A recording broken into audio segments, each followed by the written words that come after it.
Alors, on demande si tangente de x vaut racine carrée de b sur a et sécante y vaut racine carrée de a plus b sur a. Avec a et b positifs, et je dirais même a différent de 0 parce qu'il est au dénominateur, ben on demande de trouver la relation qui existe entre x et y. Il faut trouver la relation qui existe entre x et y. Alors, tout d'abord,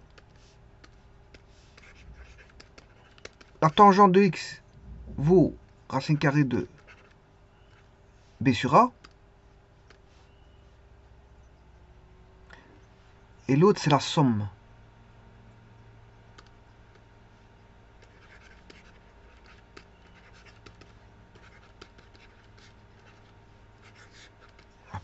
Alors, qu'est-ce qu'on peut déjà en tirer? C'est que si je prends le carré, c'est b sur a. Si je prends le carré de la séquente, c'est a plus b sur a. Bon, je vous rappelle qu'il y a une formule qui est 1 plus tangente carré qui vaut sécante carré x. Alors, je vais regarder si cette sécante carré ne vaut pas la sécante carré y. Je vais tester. Je vais tester s'il y a bien une relation entre les deux. Bon, 1 plus, alors là on a tangente carré, c'est a sur b. Donc c'est-à-dire que si je fais le traitement, c'est b plus a sur b qui est égal à a plus b. Ouais, c'est b sur a.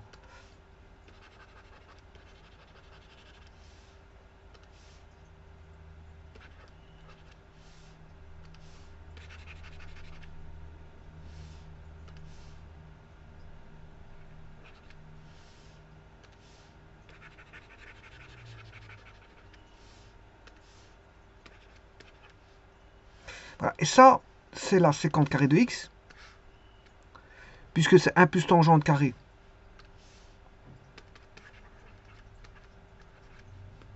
Équivaut en même temps la sécante carré de y. Donc on retrouve sécante carré x vaut sécante carré y. La sécante carré de x vaut la sécante carré de y.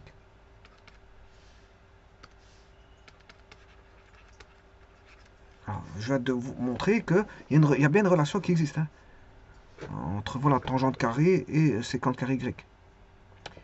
Bon, cette relation, c'est que, je viens de le dire, 1 plus tangente carré, ben, c'est la sécante carré de x.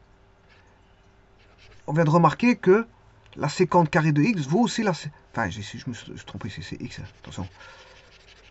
C'est sécante carré de x, et que cette sécante carré de x vaut aussi la sécante carré de y. Et donc, si sécante carré de x égale sécante carré de y, ça veut dire bien sûr que 1 plus tangente carré de x égale sécante carré de y. Bah, ici, moi, je travaille en sécante. Je travaille en sécante. Donc, pour formaliser la chose, je vais partir à partir de ça. Des séquentes. Alors, sécante carré de x égale sécante carré de y.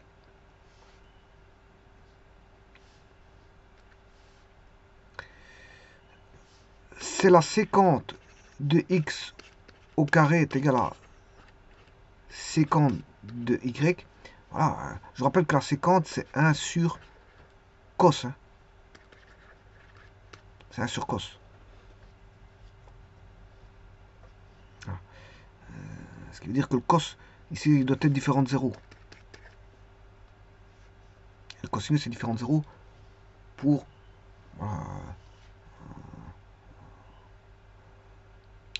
pour pi demi plus kpi. Donc ici, il y a des valeurs qu'on ne pourra pas mettre. C'est x différent de pi demi plus kpi et y différent de pi demi. Il y a des valeurs à rejeter. Parce qu'on travaille en séquente.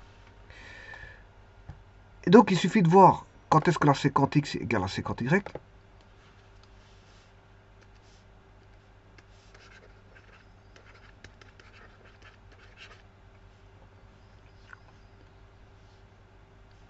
là, on a deux nombres trigonométriques sont égaux s'ils ont même arc. Donc il faut que on ait x égale y. C'est-à-dire, bon, et si je crée une infinité simple de solutions, c'est y égale x égale y plus 2 pi. Bon. Alors, je rappelle que la séquente, c'est basé sur le cosinus. Donc je peux travailler sur le cosinus. On sait bien que deux cosinus sont égaux s'ils ont des arcs opposés.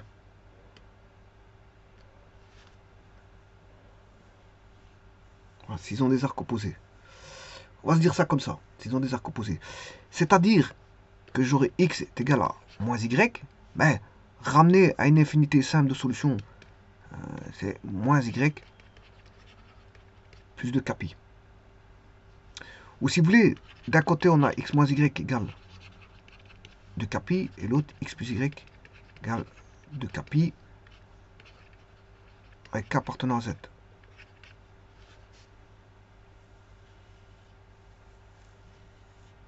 Bon, ce qui veut dire y est égal à moins y est égal à moins x plus 2 pi. Donc y égale x plus 2 pi. Et pour l'autre, on aura y est égal à l'opposé, moins x plus 2 pi.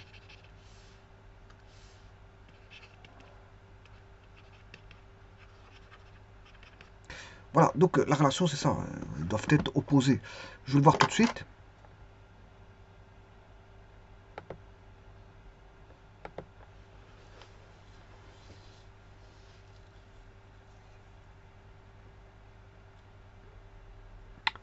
Bon, la relation entre... Ils doivent être opposés. Hein.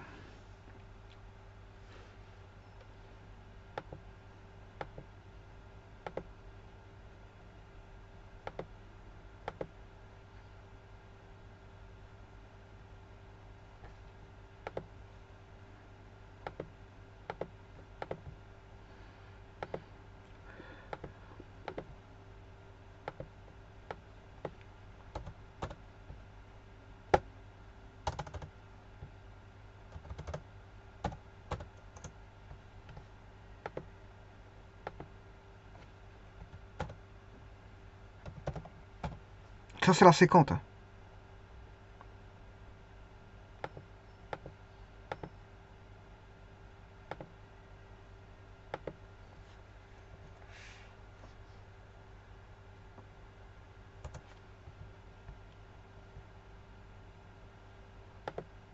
Alors, x, ils doivent être opposés.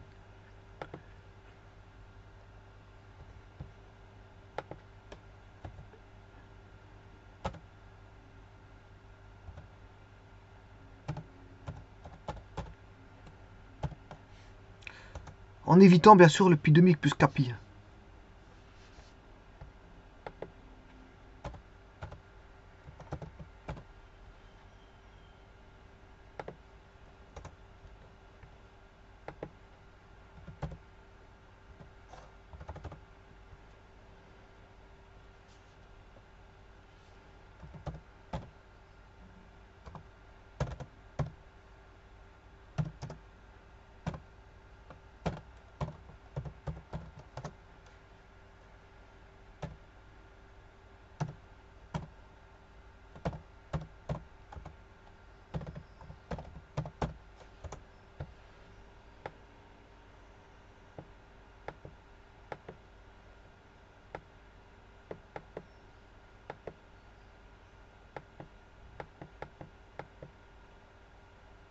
Voilà, ça marche avec alpha. On va dire ça comme ça.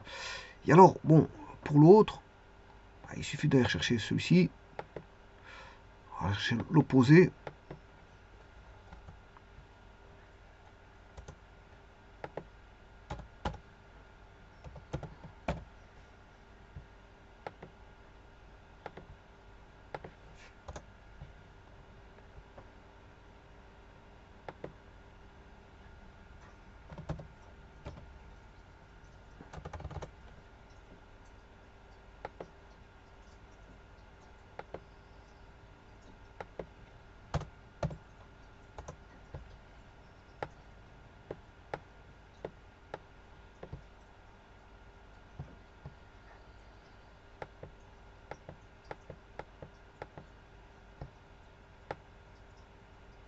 Il y a toujours égalité.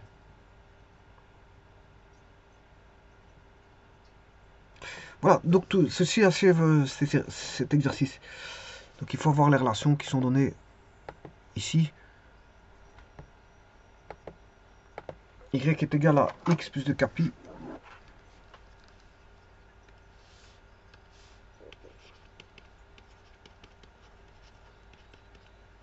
Et y est égal à l'opposé, moins x plus 2 pi.